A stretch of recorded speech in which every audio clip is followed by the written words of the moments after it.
بسم الله الرحمن الرحيم. الحمد لله رب العالمين، والصلاة والسلام على سيد الأنبياء والمرسلين محمد وعلى آله وأصحابه أجمعين، أما بعد. أعوذ بالله من الشيطان الرجيم. بسم الله الرحمن الرحيم. وأتموا الحج والعمرة لله. وقال النبي صلى الله عليه وسلم: تابعوا بين الحج والعمرة فإنهما ينفيان الفقر والذنوب كما تنفي الكير خبث الحديد والذهب والفضة. وقال عليه الصلاة والسلام: ما من مسلم يلبي إلا لبى من عن يمينه وشماله من حجر أو شجر أو مدر حتى تنقطع الأرض من ها هنا وها هنا، او كما قال صلی اللہ علیہ وسلم. آپ حضرات کو معلوم ہوگا، نہ معلوم ہو تو میں بتلا دیتا ہوں کہ یہ دعائیہ مجلس ہے. ہمارے محترم جناب ممنون صاحب عمرے کے لیے تشریف لے جا رہے ہیں، اور یہ ایک ہمیشہ سے معاملہ ہے کہ حج پر جانے والے اور عمرے پر جانے والوں کو لوگ سی آف کرتے ہیں، آج کی زبان میں، یا مشایعت کے لیے جاتے ہیں، ان کو رخصت کرتے ہیں. رخصت کرنے والوں کی حسرت یہ ہوتی ہے کہ تھوڑی دور ان کے ساتھ چلیں، شاید اللہ تعالیٰ اس راستے پر ہمیں بھی وہاں تک پہنچا دیں. دوسری جو حرص ہوتی ہے، جو تڑپ اور طلب ہوتی ہے یا لالچ ہوتا ہے، وہ یہ کہ یہ بندہ اللہ تبارک و تعالیٰ کے در پہ جا رہا ہے، ان کے گھر پہ جا رہا ہے اور ان کے بلاوے پر ہی جا رہا ہے. شاید یہ جس وقت دعا کر رہا ہو تو میرا چہرہ اس کو یاد آ جائے، کہیں یاد آ جائے، کسی وقت یاد آ جائے تو میرا تو کام ہو جائے گا. اور اللہ کا کرم اور اس کا احسان یہ ہے کہ تمام تر تاریکیوں اور گمراہیوں کے باوجود یہ جذبات ابھی تک سرد نہیں پڑے. جس شخص کے بارے میں پتہ چل جائے یہ عمرے کے لیے جا رہا ہے، لوگ تانتا لگا دیتے ہیں کئی بار، بس لالچ اتنی سی. تو ظاہر سی بات ہے، یہ محبتیں ہیں، یہ عظمتیں ہیں اللہ تعالیٰ کے اس در کے لیے، اس دربار کے لیے، اور یہ نسبت ہے، یہ انسیت ہے اللہ تبارک و تعالیٰ کے ان مقامات کے لیے. جانے والے کی اپنی حیثیت کیا ہے؟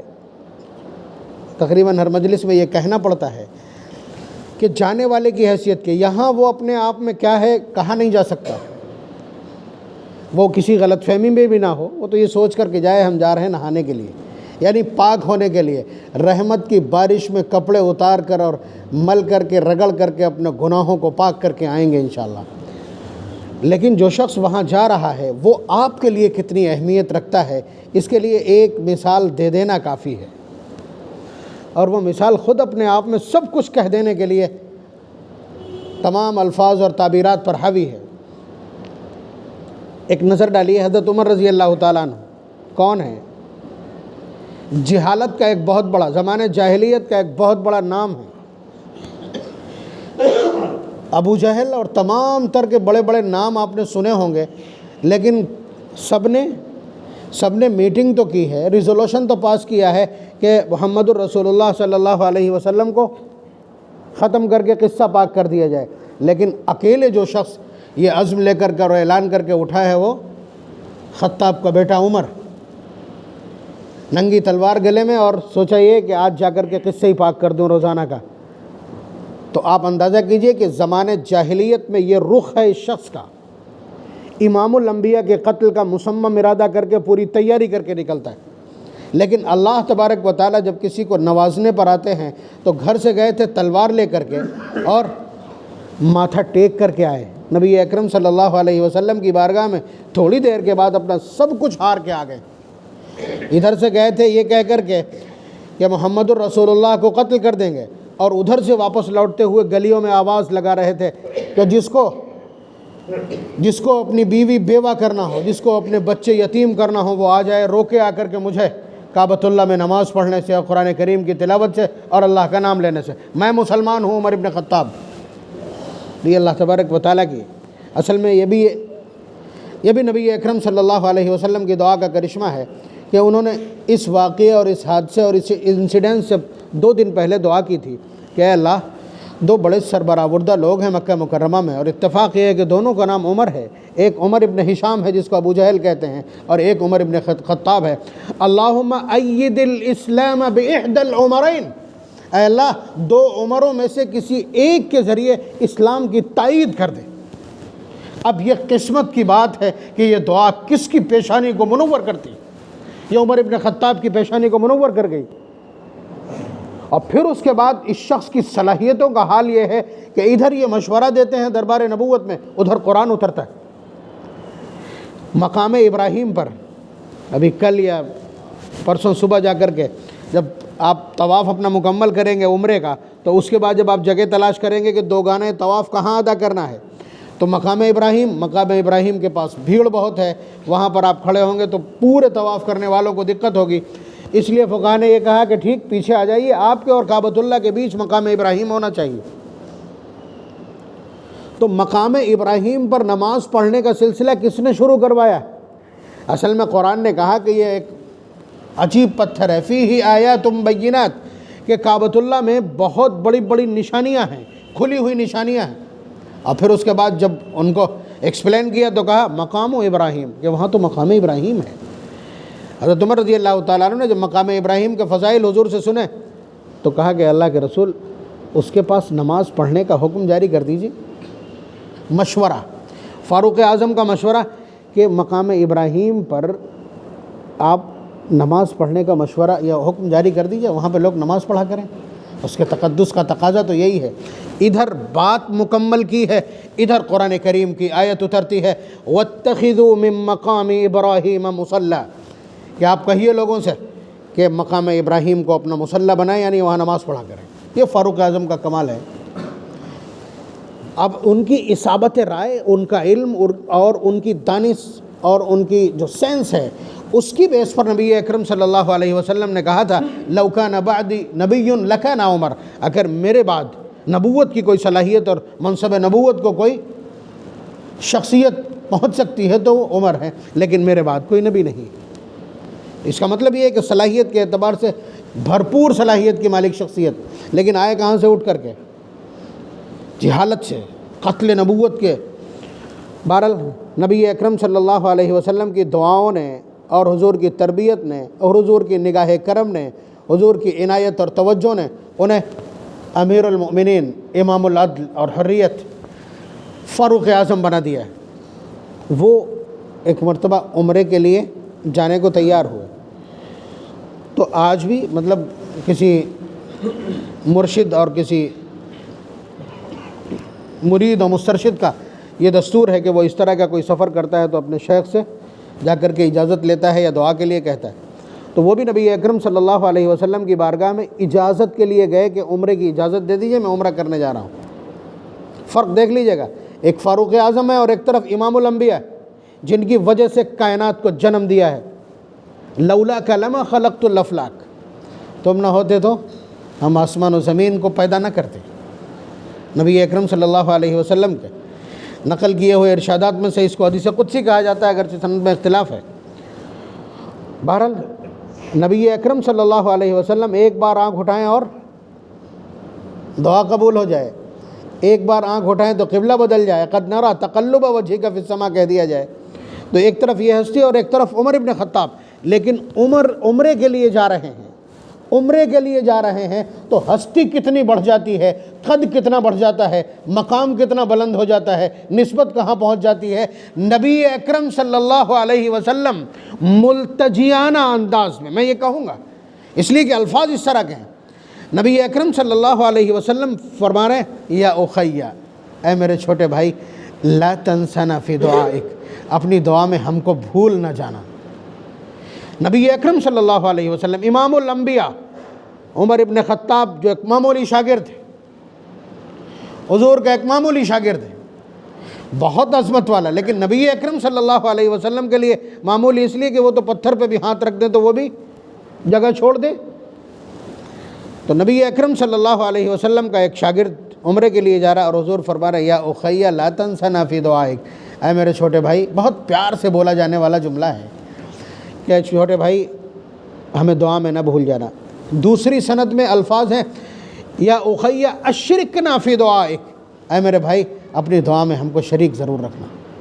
بہت عجیب بات ہے، یہ بتلا دینے کے لیے کافی ہے کہ عمرے پر جانے والے شخص کی عظمت کیا ہے۔ وہ اپنے آپ کو یہاں عظیم نہ سمجھے اس لیے کہ ابھی ہوا نہیں، وہاں پہنچے گا تو اس کی عظمتیں دوبالا ہو جائیں گی، اور اللہ تعالیٰ یہاں سے ہی کر دیں تو کیا بعید ہے۔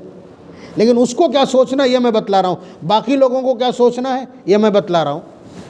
اس کے علاوہ اس کی عظمتوں کا حال کیا ہے، ابھی میں نے ایک روایت پڑھی ہے، مشکات کی ہے، غالباً متفق علیہ ہے، ما من مسلم یلبی الا لبى من عن يمينه وعن شماله من حجر او شجر او مدر حتى تنقطع الارض من ها هنا وها هنا، کہ جب کوئی بندہ تلبیہ پڑھتا ہے، یعنی احرام عمرے یا حج کا احرام باندھ کر کے نیت کر کے تلبیہ پڑھتا ہے اور کہتا ہے لبیک اللہم لبیک لبیک لا شریک لک لبیک ان الحمد والنعمت لک والملک لا شریک لک، جب یہ کہتا ہے تو حضور فرما رہے ہیں جو اس کی دائیں جانب ہے، چاہے وہ پتھر ہو، چاہے وہ پودا ہو، اور چاہے وہ من شجر او حجر او مدر یا ریگزار ہوں، ریت کے ذرات ہوں، وہ سارے کے سارے اس کے ساتھ تلبیہ پڑھتے ہیں حتی تنقطع الارض من ها هنا، جہاں تک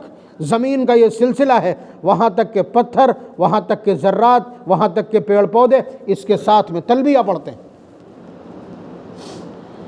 اس کا مطلب یہ ہے کہ عمرے پر جانے والے یا تلبیہ پڑھنے والے کے ساتھ اللہ تبارک و تعالیٰ کا نظام کیا ہے، اس لیے تلبیہ کی کثرت ہونا چاہیے۔ میں نے اس میں بہت کوتاہی دیکھی ہے، بہت کوتاہی دیکھی ہے، کوتاہی کی وجوہات میں نہیں تلاش کر سکا، بس یہی ہو سکتا ہے کہ الفاظ کی ادائیگی ٹھیک سے کی نہیں، یا الفاظ کو بہت اچھی طرح یاد نہیں کیا، تو شرم کی وجہ سے زور سے کوئی پڑھتا ہی نہیں، جبکہ عمرے کی جان ہے۔ نبی اکرم صلی اللہ علیہ وسلم سے تو حج کے بارے میں کسی نے پوچھا تھا ما هو افضل الحج یا رسول اللہ، کہ اللہ کے رسول سب سے افضل حج کون سا ہے؟ تو حضور نے فرمایا، جواب دیکھیں کتنا خوبصورت ہے، عربی صنعت کی مثال ہے کہ العج والثج، کہ جس میں شور زیادہ ہو اور جس میں خون زیادہ بہایا جائے، یعنی جس حج میں قربانی ہو اور جس حج میں تلبیہ زیادہ ہو۔ تلبیہ جتنی زیادہ پڑھیں گے اس سے لگے گا کہ آپ بیتاب ہیں اور بڑی بیتابی کے ساتھ آئے ہیں، اور سچ یہ ہے کہ یہ بیتابی ہے۔ بیتابی کا اظہار کرنا یہ عین بندگی، اس لیے اس کے الفاظ بالکل ٹھیک ہونا چاہیے۔ اس لیے جس ہم ہوائی جہاز سے جاتے ہیں، جدہ پہنچنے سے 25 منٹ پہلے، مطلب یہ احتیاط ہے، حالانکہ اور قریب پہنچ کر کے آپ یہ سمجھیے کہ تقریباً 20 سے 25 منٹ سے پہلے یلملم کے اوپر سے ہم گزرتے ہیں۔ یلملم یمن کی میقات ہے، وہی ہمارا راستہ ہے۔ جب اس راستے سے ہم جائیں گے تو وہی ہماری میقات کہے گی۔ حضور نے ان ساری میقات کا نام لے کر کے فرمایا وَهُنَّ لَهُنَّ وَلِمَنْ أَتَىٰ عَلَيْهِنْ، جو ان کے اوپر سے گزرے، جو یہاں رہتا ہو، یمن میں رہتا ہو، اس کی میقات یمن ہے، یا جو شخص ان کے اوپر سے گزرے گا یا ان سے ہو کر گزرے گا ان کی میقات یہی ہے۔ تو جیسے ہی وہاں پہ ہم پہنچیں گے اس سے پہلے اعلان ہو جاتا ہے، اعلان ہوتا رہتا ہے اس پہ، اگر سعودی ایئرلائنس ہے تو اس پر باقاعدہ وہ اعلان کرتے ہیں کہ آپ کی میقات آنے والی ہے، بلکہ اگر پیچھے آپ کا وہ اسکرین لگی ہوئی ہے، سیٹ کے پیچھے جو کمپیوٹر لگا ہوتا ہے اس میں باقاعدہ سب دیا ہوا ہوتا ہے کہ آپ میقات پہ پہنچنے میں کتنا ٹائم آپ کا باقی ہے، اور میقات یہاں سے اب کتنی دور ہے، اور مکہ کتنا ہے، اور جدہ کتنا ہے، یہ سب وہاں لکھ کر کے پیچھے آ رہا ہوتا ہے۔ بہرحال اس سے پہلے ہی یہ 3 چیزیں ایک ساتھ کرنا ہوتی ہیں۔ احرام آپ کا بندھا ہونا چاہیے، اور پھر اس کے بعد آپ کو نیت کرنی ہے اور تلبیہ پڑھنا۔ تلبیہ وہیں سے مسلسل زور سے آپ کو پڑھنا ہے۔ جہاز جب نیچے اترنے لگے تب بھی آپ کو پڑھنا چاہیے، جب آپ کہیں اوپر چڑھیں تو آپ کو پڑھنا چاہیے۔ نبی اکرم صلی اللہ علیہ وسلم نے فرمایا، بلکہ حضور جب ذوالحلیفہ سے حج کا احرام باندھ کے چلے تھے تو جب نیچے اترتے تب زور سے تلبیہ پڑھتے تھے، جب اوپر ہوتے تھے تب تلبیہ پڑھتے تھے، اور جب آپ تلبیہ شروع کرتے تھے تو کم از کم اس کو 3 بار دہراتے تھے۔ تو تلبیہ بہت بڑا حصہ ہے عمرے کا، میں نے اس کو پوری طرح سے حذف ہوتے دیکھا۔ اگر ہم زور سے پڑھ دیں تو ساتھ والوں کو یاد آ جائے گا، لیکن پڑھیں گے وہ دھیرے سے ہی۔ تلفظ کا درست نہ ہونا مجھے لگتا ہے کہ اس کے لیے آدمی کو حجاب پیدا کرتی ہے، اور یہ نہیں ہونا چاہیے۔ اگر جیسا یاد ہے پڑھیں، کیا دقت ہے؟ اللہ تبارک و تعالیٰ کی بارگاہ میں دیوانے نظر آئیں گے، نظر آئیں، کوئی مسئلہ نہیں۔ تو تلبیہ بہت بڑا معاملہ ہے، تلبیہ پڑھا جانا چاہیے۔ نبی اکرم صلی اللہ علیہ وسلم نے اتنی بڑی بات کہہ دی کہ جب آپ تلبیہ پڑھیں گے تو آپ کی دائیں جانب جتنے ذرات ہیں، جتنے کنکر پتھر ہیں اور جتنے پہاڑ ہیں اور جتنے درخت اور پودے ہیں، سارے کے سارے آپ کے ساتھ آواز میں آواز ملا کر کے تلبیہ پڑھتے ہیں۔ اسی طرح سے بائیں جانب اور یہ آخر حصے تک، یعنی جہاں تک زمین ہے وہاں تک یہ معاملہ ہوتا ہے۔ اس کے بعد بھائی ہمارا جو بھائی جا رہا ہوتا ہے، ظاہر سی بات ہے وہ خود اپنے اندر اتنا شوق پال کے جاتا ہے کہ کعبۃ اللہ پہ جب نگاہ پڑے گی تو حضور نے ضمانت دی ہے کہ قبول ہوگی۔ حضور کے اشارات ہیں کہ اس وقت دعا قبول ہوتی ہے، اس لیے کہ بہت بہت حسرت کے ساتھ اور بڑی عظمتوں کو دلوں میں بسا کر آدمی جا کر کے اس مقام کا سامنا کرتا ہے، تو وہ کیفیت ہوتی ہے، اس کیفیت میں دعا قبول ہوتی ہے۔ اس کے بعد جب وہ مطاف میں اترے گا پھر دعا کرے گا۔ میں نے عرض کیا تھا بھائی سے کہ پہلے تو آپ کی نگاہیں بمشکل تمام نیچے رہ پائیں گی، آپ بار بار آپ کی آنکھیں اٹھیں گی کہ جلدی سے نگاہ پڑ جائے، تو نگاہ پڑے گی تو اس وقت ضروری نہیں کہ آپ ایسی جگہ پہ ہوں جہاں اطمینان سے اپنی جی بھر کے آپ سیر ہو کر کے دعائیں کر لیں، اور ساتھ میں اگر لوگ ہیں تو ضروری نہیں کہ وہ آپ کا ساتھ دے پائیں اتنی دیر تک دعاؤں کے الفاظ اور اتنا ذخیرہ ان کے پاس دعاؤں کے لیے ہو، اتنی تیاری سے آئے ہوں۔ تو اس لیے بہت اطمینان کے ساتھ اگر مل جائے جگہ تو ٹھیک ہے پہلی بار میں، لیکن جس وقت مطاف میں اترے ہیں آپ پوری طرح سے آپ سامنا کر رہے ہوں کعبۃ اللہ کا، اس ہیبت اور جلال اور عظمت والے گھر کا، اس مرکز کا، جس وقت آپ سامنا کر رہے ہوں اس وقت آپ کا جی چاہے گا کہ کسی طرح جھولی پھیلا کر جی بھر کے مانگ لو، تو اس وقت آپ ٹھہر کر کے مطاف میں ایک سائیڈ میں ٹھہر کر کے اطمینان سے دعا کر لیجئے، ساتھیوں تو نہ روک لیجئے، اس لیے کہ اس طرح کے موقع اور اس طرح کی کیفیت بعد میں میسر آئی نہ آئی، پھر اس کے بعد آپ اپنا طواف شروع کر دیں گے۔ ظاہر سی بات ہے حجر اسود کا استلام کیا یعنی اللہ تبارک و تعالیٰ سے مصافحہ ہے، گھر کا چکر لگایا یعنی آپ اللہ تبارک و تعالیٰ کی جستجو اور اس کی رضا میں پاگل ہیں۔ مقام ابراہیم دعا کی قبولیت کی جگہ ہے اور ملتزم دعا کی قبولیت کی جگہ ہے، کعبۃ اللہ کا غلاف تھام لیا وہ بھی قبولیت کا نظام میں شامل ہے، اگر مصحف رحمت کے نیچے جگہ ملتی ہے وہ بھی قبولیت کی جگہ ہے، اور رکن یمانی پر 70 فرشتے ہر وقت تعینات ہیں، جیسے ہی آپ کوئی دعا کریں گے فوراً وہ آمین کہیں گے، وہ اسی لیے متعین ہے، اور رکن یمانی اس پورے حصے میں ہر وقت دعا قبول ہوتی ہے۔ تو ہم لوگوں کی جو لالچ ہے یا ہم لوگوں کا جو احساس ہے، اور یہ جو مجلس منعقد کر لی گئی ہے صرف اس لیے کہ کل سے آپ اس مقدس بارگاہ میں داخل ہو جائیں گے اور اس وقت پھر آپ بادشاہ ہوں گے کہ جو اللہ تبارک و تعالیٰ کی بارگاہ میں کہیں گے، اس لیے کہ انہوں نے ہم سے کہا ہے وَأَمَّا السَّائِلَ فَلَا تَنْهَرْ، جب تم سے کوئی سوال کرنے آئے تو اسے جھڑکنا مت، جب انہی کے دروازے پہ پہنچ جائے کوئی تو کیا وہ جھڑک دیں گے؟ کیا وہ واپس کر دیں گے؟ آپ یہ حوالہ دے دیجئے گا دعا میں کہ بار الہ آپ نے تو ہم کو سکھلایا، جبکہ ہمارے پاس نہ تو خزانہ ہے نہ ہمارے پاس کوئی چیز ہے کہ جسے بہت دیر تک روکا جا سکے، یعنی ہم چیزوں کے مالک بھی نہیں، ہم تو نہتے ہیں۔ آپ نے خود کہا ہم کو فقیر، یا ایھا الناس انتم الفقراء الی اللہ، اے لوگو تم سب کے سب فقیر ہو، بھکاری ہو، بھک منگے ہو، منگتے ہو، محتاج ہو۔ یہ اللہ تعالیٰ نے قرآن میں ایک سے زائد جگہ کہا ہے، اس کا حوالہ دعا میں دینا بہت اہم ہوتا ہے کہ بار الہ آپ نے ہمیں محتاج کہا، میں اپنے اسی اسٹیٹس کے ساتھ، اسی حیثیت کے ساتھ تیرے در پہ اس وقت موجود ہوں۔ آج ایک سائل ہے اور ایک غنی اور بے نیاز کا خزانہ ہے، میں دیکھنا چاہتا ہوں کہ آج ایک سائل، ایک غنی، ایک محتاج، ایک فقیر جسے آپ نے محتاج قرار دیا ہے، وہ ایک بے نیاز کے در پہ موجود ہے، آج جھولی خالی لے کے جائے گا نہیں۔ اس طرح بات کرنی ہوتی۔ دعا کسی ردم کا نام نہیں، کسی گانے کا نام نہیں، کسی نظم کا نام نہیں، بلکہ اپنے پالنہار سے ایک عظیم رب سے، خزانوں کے مالک، ایک مختار اور قادر مطلق ذات سے مخاطب ہونے کا نام۔ تو دعا کا سلیقہ یہی، دعا اللہ تبارک و تعالیٰ سے جب مانگیں گے وہاں تو مزہ ہی آئے گا۔ سب سے پہلا شکرانہ تو یہی ہے کہ بار الہ میں نے دیکھا ہے، اپنے ہی آس پاس دیکھا ہے کہ جن کے پاس میلوں زمین ہے اور جن کے پاس کھربوں کا سرمایہ ہے، آپ نے ان میں سے نسلیں گزر گئیں، کسی کو اپنے در پہ دھسنے نہیں دیا، مجھ فقیر کو آپ نے بلایا ہے۔ اے اللہ یہ آپ کا کرم ہے، یہ آپ کا احسان ہے، یہ آپ کی عنایت ہے، یہ آپ کا انتخاب ہے، یہ مجھ عاجز پر آپ کی نظر عنایت ہے۔ یہ نذرانہ، یہ نیاز پیش کرنے کا ایک طریقہ ہے، بالکل سچ نہیں ہے کہ آپ بتائیے کہ آپ نے دیکھا نہیں کتنے ایسے ہوں گے کہ جو روزانہ جانا چاہیں تو جا سکتے ہیں، لیکن نسلوں کو بھی اللہ تعالیٰ بھٹکنے نہیں دیتے اپنی بارگاہ۔ یہ پیسوں کا معاملہ نہیں ہے، یہ ان کے انتخاب کا معاملہ ہے، ان کا گھر ہے، جس سے تعلقات ہوں گے اسے بلائیں گے۔ آپ جس سے بہت زیادہ تعلقات ہوتے ہیں اسی کو تو گھر میں آنے دیتے ہیں۔ تو یہ اللہ تعالیٰ کی عظمت، یہ سارے احساسات اس عبادت کے دوران، اس گھر پہ حاضری کے دوران، مطاف میں چکر لگانے کے دوران یہ سارے احساسات ہوں تو بندگی کے ساتھ جب شانے اور کندھے آپ کے جھکیں گے تو لگے گا کہ ایک بندہ اپنے پالنہار اور قادر مطلق کے دروازے پر پورے آداب کے ساتھ موجود ہے۔ ایک بات آئی تھی جو بہت اہم ہے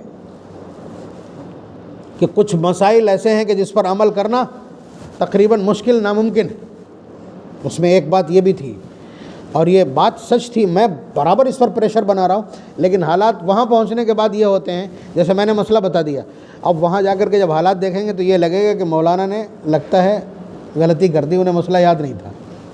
مثلا طواف کے دوران کعبۃ اللہ کی طرف نگاہ نہیں کرنا، بات سمجھ رہے ہیں آپ؟ یہ مسئلہ ہے، یہ مسئلہ ہے۔ اب آپ بتائیے، ہزاروں میل دور سے جو شخص آیا ہو، ہزاروں میل دور سے آیا ہو صرف کعبۃ اللہ کی چاہت میں اور اس کی کشش کی وجہ سے، اس کی گریوٹی میں چلا گیا ہو اڑتا ہوا وہاں تک، اسے اس چیز سے روک پانا۔ لیکن آپ جانتے ہیں ایک طرف شوق ہے اور ایک طرف ادب ہے، کیا کرنا ہے؟ شوق تو یہ کہتا ہے کہ نبی کی جالی سے چمٹ کر کے تھوڑی دیر تک رو لوں اپنے قصور پر، لیکن ادب کیا کہتا ہے؟ سر بھی نہ اٹھنے پائے۔ تو ادب ایک طرف ہے اور ایک طرف، تو مجھے لگا یہ کہ اس کے بیچ تال میل کیسے بیٹھے گا، یہ بات بہت اہم ہے، اس لیے میں عرض کیے دے رہا ہوں کہ آپ استلام کے بعد سر نیچے کیجئے اور اس کے بعد اپنے رب سے محو کلام ہو جائیے۔ اگر آپ کلمہ پڑھتے ہیں، آپ رٹی ہوئی دعائیں پڑھتے ہیں، تو آپ کو تو پتہ نہیں ہے کہ آپ کیا کہہ رہے ہیں، اس لیے آپ کی توجہ جائے گی کہاں؟ آپ کی زبان کا کام ہے، آپ نے اس کے حوالے کر دیا سبحان اللہ والحمد للہ ولا الہ الا اللہ واللہ اکبر، یہی کرتے ہیں، کتاب ایسے پکڑیں اور پورے میں دیکھ رہے ہیں، گھوم رہے ہیں۔ تو یہ جب ہوگا جب دل آپ کا کہیں لگا نہیں ہوگا، زبان آپ نے الجھا دی عربی کی دعائیں یاد کر کے۔ یہ بہت پوائنٹڈ بات ہے جو میں عرض کر رہا ہوں، جو لوگ جا چکے ہیں انہیں بھی سمجھ آئے، انہیں زیادہ اچھی طرح سمجھ میں آئے گی کہ آپ نے اپنی زبان کو تو الجھا دیا ہے کہ وہ تیسرا کلمہ یا چوتھا کلمہ پڑھ رہا ہے، بے شک اس پر اجر ملے گا آپ کو، لیکن آپ کا دل نہیں الجھا ہے، اس لیے کہ پتہ ہی نہیں ہے آپ پڑھ کیا رہے ہیں، آپ کو پتہ ہی نہیں آپ پڑھ کیا رہے ہیں۔ لیکن اگر آپ نے پہلی بار میں سر نیچے کیا اور اس کے بعد شروع کیا کہ بار الہ، میرا جی چاہتا ہے کہ میں سب سے پہلے آپ کی عظمت میں شکر اور نیاز اور امتنان، آبھار اور جذبہ احسان مندی پیش کر دوں، اس لیے کہ آپ نے میں نے صرف خواب دیکھا تھا بچپن سے اب تک کہ میں کعبے کی طرف منہ کر کے نماز پڑھتا ہوں، میرا منہ کعبے کی طرف، اور آپ نے مجھے بلا لیا ہے، اے اللہ اس پر میں کیسے شکر ادا کروں۔ آپ اس طرح سے اپنے آپ کو الجھائیں گے، آدھا چکر ہو جائے گا، پتہ بھی نہیں چلے گا کہاں ہے کعبۃ اللہ اور کہاں ہیں آپ، سمجھ رہے ہیں؟ اس لیے کہ دل کہاں الجھا ہے، جب دل آپ الجھا لیں گے تب آپ ادھر ادھر توجہ کرنے سے بچ پائیں گے، اور پھر اس کے بعد اگلی کوئی دعا تلاش کر لیجئے۔ اے اللہ میں مرضوں میں گھرا ہوا ہوں، یہ میرا جسم مجھے لے کے چلنے کو تیار نہیں ہے، لیکن اے اللہ آپ کی عظمت اور آپ کی کبریائی اور آپ کی داد و دہش اور آپ کی بخشش کہ آپ نے مجھے ان حالات میں بھی یہاں بلا لیا ہے، تو اس جسم کو درست فرما دیجئے تاکہ آپ کی عبادت طاقت کے ساتھ کر سکے۔ اے اللہ میرے سارے امراض دور کر دیے، ایک ایک مرض کر کے آپ گنتے رہیں گے تب بھی کام ہو جائے گا، چکر پورے ہو جائیں گے۔ آپ اپنا دل جب دعا میں لگائیں، اللہ تعالیٰ کی طرف دل لگائیں گے تب گھر سے بچیں گے۔ آپ اس گھر کا طواف کر رہے ہیں، لیکن احساس یہ ہو کہ ہم اپنے پروردگار کا طواف کر رہے ہیں۔ ایک بزرگ نے حج سے لوٹنے والے اپنے مرید سے پوچھا تھا، تم نے کاہے کا طواف کیا تھا؟ کہنے لگا کعبۃ اللہ کا۔ کعبۃ اللہ کا طواف کیا تھا؟ کعبۃ اللہ کے طواف سے کیا فائدہ؟ طواف تو اللہ تعالیٰ کا کرنا تھا۔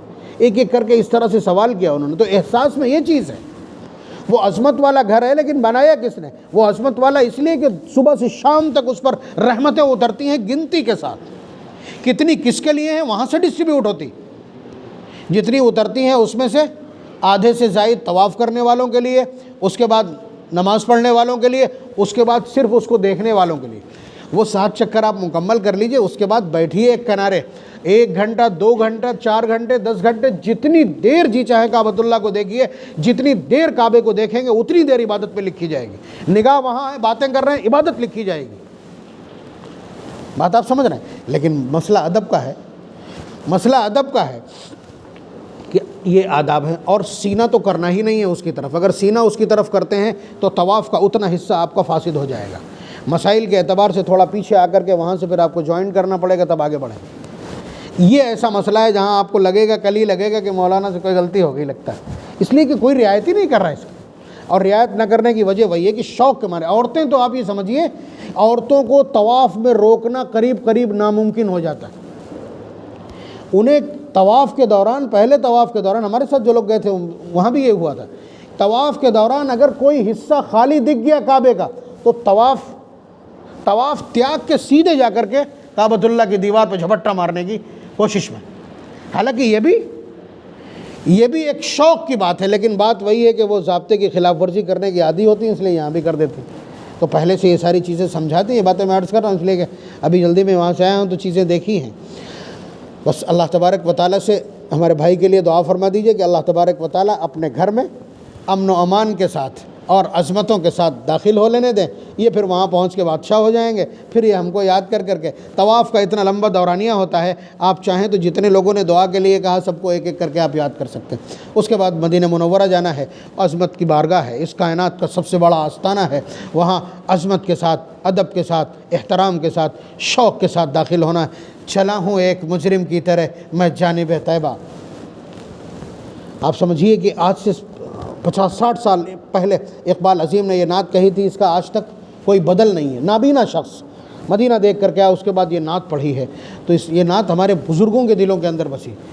حضرت مولانا ابرار الحق صاحب ناظم صاحب کہلاتے تھے، ہردوئی کے بڑے بزرگ، جس وقت گاڑی میں سوار ہو جاتے تھے اس وقت ایک شخص سے کہتے تھے کہ وہ یہ نعت پڑھے، اور اس کے بعد زار و قطار ان کے آنسو جاری ہو جاتے۔ بہت عجیب صورتحال کہ نبی اکرم صلی اللہ علیہ وسلم کی بارگاہ میں سینہ تان کر کے حاضر ہونے کا تو منہ ہی نہیں ہے ہمارا۔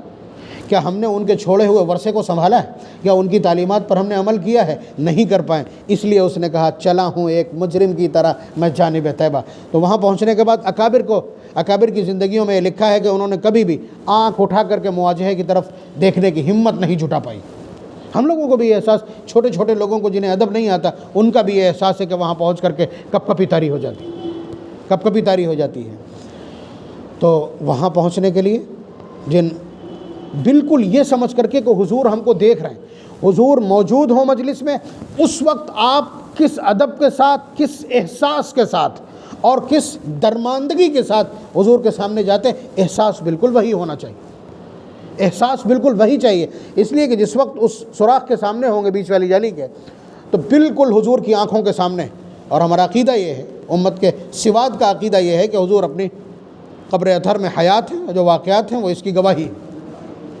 بات سمجھ رہے ہیں؟ تو اللہ تبارک و تعالی ہم سب کو بار بار وہاں پہنچنا نصیب کرے، ہم سب کے لیے آسانیاں مرحمت فرمائے، اور یہ بہت بڑا زندگی کے سب سے بڑے واقعات میں سے اور زندگی کی سب سے بڑی حصولیابیوں میں سے ایک ہے کہ اللہ تبارک و تعالی اپنی بارگاہ میں بلا لیں اور وہاں بلا کر کے نواز دیں۔ اللہ تبارک و تعالی ہم سب کے لیے جانا آسان فرمائے۔ الحمدللہ رب العالمین، اللہم صلی علی سیدنا وعلى آل سيدنا ومولانا محمد وبارك وسلم۔ سبحان الله والحمد لله ولا إله إلا الله والله أكبر ولا حول ولا قوة إلا بالله العلي العظيم۔ لا إله إلا الله وحده لا شريك له، له الملك وله الحمد وهو على كل شيء قدير۔ اللهم إنا نسألك العفو والعافية والمعافاة الدائمة في الدين والدنيا والآخرة۔ ربنا آتنا في الدنيا حسنة وفي الآخرة حسنة وقنا عذاب النار، وأدخلنا الجنة مع الأبرار يا عزيز يا غفار يا رب العالمين۔ لبيك اللهم لبيك، لبيك لا شريك لك لبيك، إن الحمد والنعمة لك والملك لا شريك لك۔ اے اللہ آپ اپنے گھر کی عظمت کو اور بڑھا دیجئے۔ اے اللہ اپنے گھر کی عظمت کو، اس کے اجلال کو، اس کی ہیبت کو اور اس کی کشش کو اور بڑھا دیجیے، ہمارے دلوں میں اور شوق پیدا فرما دیجیے کہ ہمارا ایک ایک شخص اپنی باری کا انتظار کرے، وسائل اور اسباب جمع کرنے کی فکر کرے اور تیری بارگاہ میں حاضری کے لیے بےتاب رہے۔ اے اللہ ہر شخص کے دل میں یہ آرزو اور یہ خواہش اور یہ تمنا پیدا فرما دیجیے۔ اے اللہ پہلے سے یہ تمنا ہے، اس تمنا کو اور مہمیز کر دیجیے۔ اے اللہ تیری بارگاہ کی حاضری زندگی کی سب سے بڑی سعادت ہے۔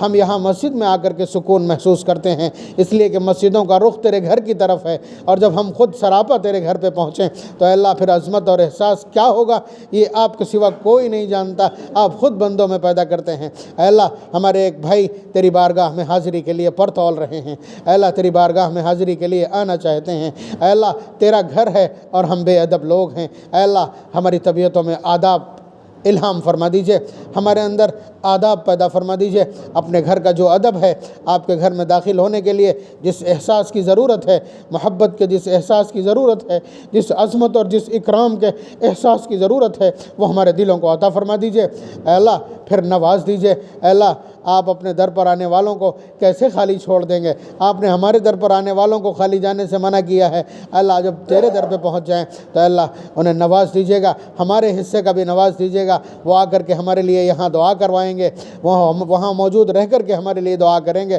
ان کے اوپر دعاؤں کا، مطالبات کا بہت بڑا بوجھ ہوگا۔ اے اللہ ان کی دعاؤں میں ہم سب کو شامل فرما کر ہم سب کی جائز مرادوں کو پورا فرما دیجیے گا۔ انہیں خوب خوب دعا کی توفیق دیجیے گا، دعا کا سلیقہ دیجیے گا، دعا کی کیفیت مرحمت فرمائیے گا۔ اپنے گھر پر آنے والوں کو جس طرح سے آپ چاہتے ہیں انہیں وہ سارے احساس عنایت فرما دیجیے گا۔ اے اللہ عظمت کے ساتھ، ابدیت کے ساتھ اے اللہ تمام ارکان اور مناسک ادا کرنے کی توفیق مرحمت فرمائیے گا اور قبول بھی فرما لیجیے گا۔ اے اللہ جانے والوں کی اپنی عظمت ہے، آپ کے حبیب نے ثابت کر دیا حضرت عمر سے دعا کی درخواست کر کے۔ اے اللہ ہم بھی ان سے درخواست کریں گے دعا کی۔ اے اللہ ہمارے لیے بھی ان کی دعاؤں میں حصہ بنا دیجیے گا۔ اے اللہ جو لوگ یہاں موجود ہیں ان سب کے لیے جلد از جلد وہاں جانا مقدر فرما دیجیے۔ جس کے سامنے جو مسائل ہیں ان مسائل کو نمٹا کر اے اللہ اپنی بارگاہ میں حاضری کی سعادت پر رحمت فرمائیے گا۔ جو لوگ یہاں بیٹھے ہیں صرف اسی شوق میں بیٹھے ہیں، یہ مجلس بھی صرف اسی لیے منعقد کی گئی ہے، مجلس اسی لیے منعقد کی جاتی ہے کہ کچھ نہ کچھ لوگوں کو شوق بڑھے گا اور ایک آدھا اور تیار ہو جائے گا آپ کی بارگاہ میں پہنچنے کے لیے۔ ہمارے شہر سے جب کوئی شخص جائے گا تو اللہ کچھ نہ کچھ لے کے لوٹے گا جو ہماری اس بستی کے لیے، ہمارے اس شہر کے لیے فال نیک ثابت ہوگا۔ اے اللہ ہمیں قبول فرما لیجئے، ہمارے اس بھائی کو قبول فرما لیجئے، وہاں کی حاضری قبول فرما لیجئے۔ اے اللہ ہمارے دلوں کو شوق مرحمت فرما دیجئے، اپنی عبدیت، اپنی بندگی کا احساس نصیب فرما دیجئے، ہمارے دلوں کے اندر توحید راسخ فرما دیجئے۔ اے اللہ ہماری تمام دعاؤں کو قبول فرما لیجئے، تمام عبادتوں کو قبول فرما لیجئے، اس سفر کو قبول فرما لیجئے۔ ربنا تقبل منا انك انت السميع العليم وتب علينا انك انت التواب الرحيم وصلى الله تعالى على خير خلقه محمد وآله واصحابه اجمعين برحمتك يا ارحم الراحمين۔